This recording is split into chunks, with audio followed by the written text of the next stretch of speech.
आर्यन और ड्रैगन की दोस्ती बहुत समय पहले सरसराती हवाओं और अनोखी फुसफुसाहटों के लिए मशहूर विस्परिंग फॉरेस्ट के पास एक शांत छोटा सा गांव था। इस गांव में एक नन्हा दुबला पतला लेकिन बेहद नेक दिल लड़का रहता था। आर्यन। आर्यन शर्मीला था, कम बोलता था और सबसे ज्यादा डरता था उस घने जंगल से, जिसके बारे में गांव वाले कहते थे कि वहां एक भयानक आग उगलने वाला ड्रैगन रहता है।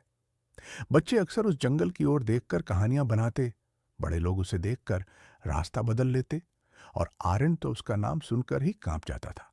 उसे लगता था कि जंगल की हर शाखा, हर परछाई कोई रहस्य छुपाए बैठी है। एक शाम सूरज डूबने ही वाला था। आसमान नारंगी हो रहा था और गांव में हवा ठंडी होने लगी थी। आर्यन अपने घर के पास खेल रहा था कि उसकी लाल रंग की प्यारी गेंद छलांग लगाती हुई सीधे जंगल की ओर लुढ़क गई। गेंद को जाते देखते ही उसका दिल घबराने लगा। क्या करूं? अगर कोई जानवर मिल गया तो? उसने सोचा। लेकिन वह अपनी गेंद को बहुत चाहता था। वह उसके पिता की आखिरी देन थी। कुछ क्षण खड़े रहने के बाद उसने गहरा सांस लिया और धीरे धीरे जंगल की ओर कदम बढ़ा दिए। जैसे जैसे वह अंदर जाता गया, पेड़ ऊंचे होते गए। शाखाओं से छनकर आती रोशनी अजीब सी आकृतियां बना रही थी। ठंडी हवा उसके कानों में जैसे फुसफुसा रही थी और पत्तों की सरसराहट उसे किसी अदृश्य प्राणी की पदचाप जैसी लग रही थी। अचानक क्र एक गहरा भारी डरावना स्वर जंगल में गूंज उठा। आर्यन के पैरों ने मानो धरती पकड़ ली। वह कांप गया। उसे लगा ड्रैगन यही है। वह धीरे से पेड़ों के बीच झांकने लगा। पर जो उसने देखा, उसने उसके सभी डर को उलझन में बदल दिया।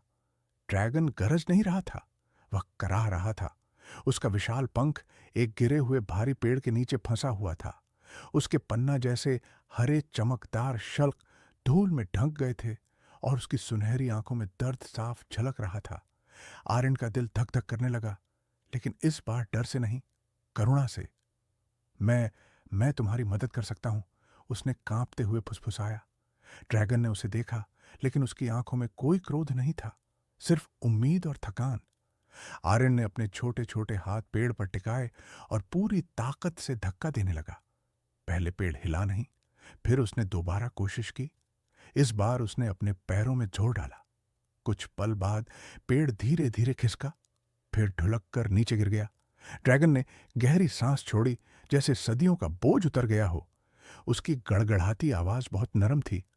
धन्यवाद छोटे इंसान, तुम पहले हो जिसने मुझसे डरकर भागा नहीं। आर्यन के होंठों पर हल्की सी मुस्कान आई। उस दिन के बाद सब बदल गया। आर्यन रोज जंगल में जाता और ड्रैगन, जिसे उसने प्यार से एम्बर नाम दिया, उसका इंतजार करता। वे दोनों साथ बैठते, बातें करते और एम्बर उसे दुनिया के प्राचीन रहस्य सुनाता। जादुई परियों की कथाएं, ऊंचे पर्वतों के किस्से और आकाश की यात्राएं। एम्बर उसे उड़ना भी सिखाता। कभी कभी आर्यन उसकी पीठ पर बैठता और दोनों बादलों को चीरते हुए ऊंचाइयों में पहुंच जाते। हवा उसके बालों को उड़ाती और नीचे दुनिया छोटी सी लगती। धीरे धीरे वह वही लड़का नहीं रहा जो हर चीज से डरता था। वह साहसी, आत्मविश्वासी और पहले से कहीं ज्यादा खुश हो गया। लेकिन एक रात गांव में अफवाह फैल गई कि किसी ने जंगल के ऊपर एक विशाल परछाई देखी है। कुछ लोगों ने इसे खतरा मान लिया। कई शिकारी भाले, मशालें और मजबूत जाल लेकर निकल पड़े। उनका लक्ष्य था ड्रैगन को पकड़ लेना। आर्यन को यह बात पता चली तो उसका दिल घबरा गया। वह बिना सोचे समझे जंगल की ओर भागा। जैसे ही शिकारी आगे बढ़े, आर्यन उनके सामने आकर खड़ा हो गया। रुकिए, आप लोग उसे चोट नहीं पहुंचाएंगे, उसने चिल्लाकर कहा। वह राक्षस नहीं है, वह मेरा दोस्त है। शिकारी रुक गए।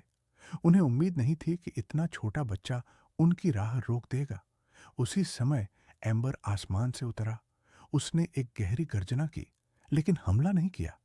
उसने जमीन पर एक ऊंची चौड़ी आग की दीवार बनाई, शिकारियों और आर्यन के बीच, ताकि कोई लड़का घायल न हो। शिकारी डरकर पीछे हट गए और फिर कभी जंगल में नहीं लौटे। उस रात के बाद सब कुछ बदल गया। गांव वाले समझ गए कि ड्रैगन खतरनाक नहीं, बल्कि गांव और आर्यन के लिए एक रक्षक है। हर सुबह जब सूरज उगता, एम्बर की विशाल परछाई गांव पर मंडराती। बच्चे उसे देखकर खुशी से हाथ हिलाते और बड़े लोग मुस्कुराकर कहते, ड्रैगन आर्यन पर नजर रख रहा है। वन के भीतर कभी कभी एक शक्तिशाली गर्जना सुनाई देती, पर उसमें डर नहीं, स्नेह, कृतज्ञता और ऐसी दोस्ती की ध्वनि होती जो जीवन भर नहीं टूटती। आर्यन और एम्बर की यह अनोखी दोस्ती जंगल, गांव और आसमान तीनों में हमेशा की कहानी बन गई।